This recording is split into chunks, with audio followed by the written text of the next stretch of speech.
Yo, hey everybody, how's it going? Chris Hernandez here, back with another one. In today's video, I want to focus on specifically bottlenecks, ultimately self-limiting beliefs entrepreneurs may face.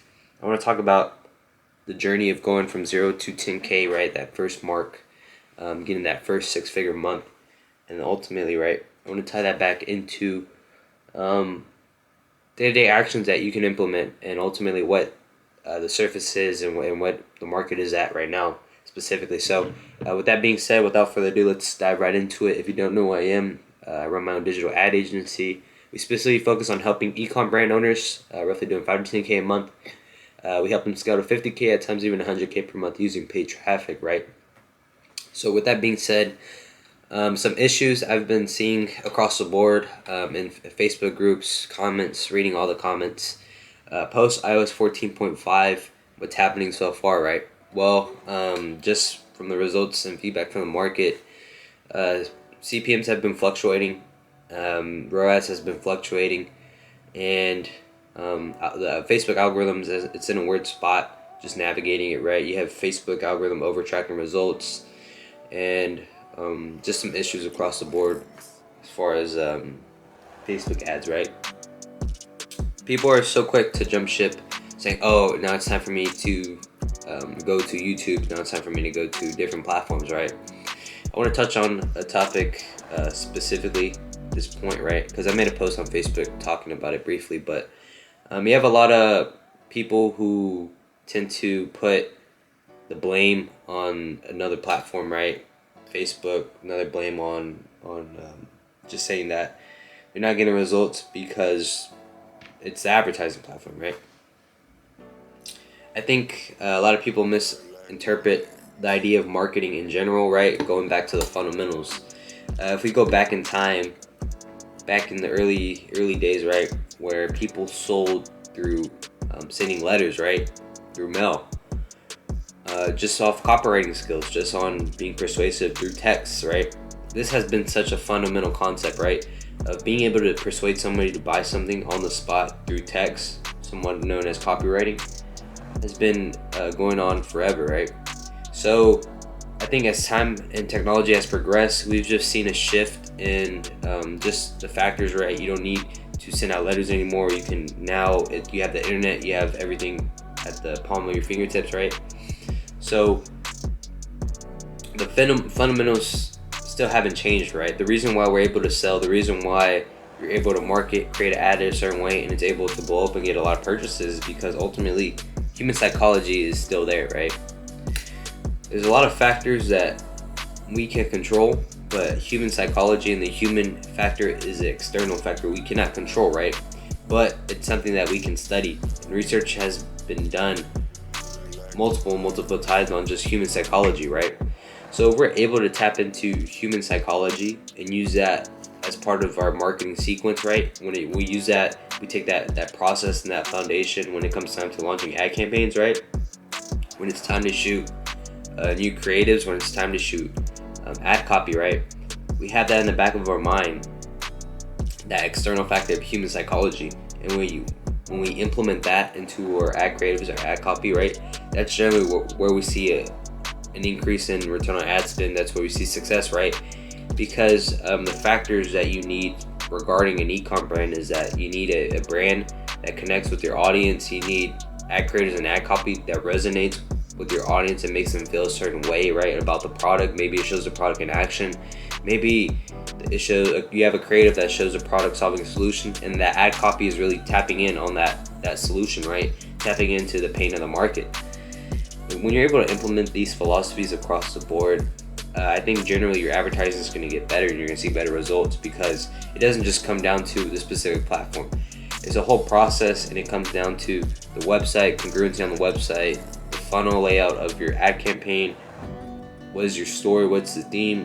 What type of creatives are you using, right? So it's a very undervalued process. And in general, right, ecom as a whole is just nothing more than just a huge puzzle piece in the space, right? There's a lot of variables that you can test, a lot of variables you can experiment with, right? Which is normal. But I think in general, people tend to just simply put the blame on just one platform, right? They tend to put the blame on Facebook. They tend to put the blame on something else when they didn't do all the necessary changes. They didn't go through maybe testing new creatives, maybe testing new ad copy, right? So with that being said, I think it's important for us as marketers to go back to the fundamentals of what we know best, right? Studying human psychology in this day and age, right? As competition is increasing in the market due to previous, like I said, post-pandemic, you saw a lot of brick and mortar stores go online, right? So you're seeing a lot of competition in the market. So what's going to separate yourself from everybody else is studying human psychology, right? Studying the external factor, but also understanding that there's more variables to it than just blaming it on Facebook ads, right? And I want to backtrack a little bit. I want to talk about some alternatives that you can utilize, right, for the paid traffic methods and everything that's happening. So iOS 14.5 as a whole has affected every single platform. It hasn't just affected Facebook. Although it may seem like Facebook has been getting hit the hardest. Couple things you can do, right? Investing into ad tracking software. I know Facebook's been over-reporting. Something you can do, you want to expedite that process to get better results, is invest into ad tracking software. Gives you up-to-date results. Or you can do something else. You can cross-reference, right? Set up your store with Shopify and then also have Google Analytics in there as well. And then you can cross-reference Facebook results to Shopify results to Google Analytics, right? As well as advertising as a whole. Some strategies that I've noticed is that testing interest-based targeting has been somewhat slow and hasn't been working. I've noticed that if you stack like all your lookalike audiences, let's say you have 1%, you stack that into one ad set. You have a 2%, you stack that into a separate ad set. And going along like that has been working well. I've noticed ads that have been doing pretty bad, and then you duplicate it, change something, and then CPMs just increase. So you have to constantly be testing new alternatives, new creatives, new audiences, and everything else in order to stay on top with this game, right? Like I said, it's getting more and more competitive. Just have to go back to the fundamentals, honestly.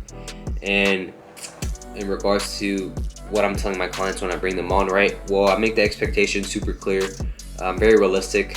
I don't sugarcoat it, and I don't sell on undesirable results, right? I simply tell the prospect when I'm on a sales call, I say, hey, look, this is our framework. This is what we do client to client. These are the results we're seeing. These are the results we've gotten in the past. And generally by doing this, right, this is typically the return on ad spend you see from month 1, month 2, month 3. So with that being said, I think it's very important to, as agency owners, right, our duty is to ultimately find the best platform that works best for our clients, right? So a year from now, I couldn't tell you if I'm still going to be advertising on Facebook. It's still somewhat, I'm still navigating it, right? But I know that iOS 14 has affected all platforms, not just Facebook. So right now I'm in the phase where I'm still using Facebook, but of course my options are open. And if I need to, I can transition into Google. I'm completely flexible with that, and so is my team.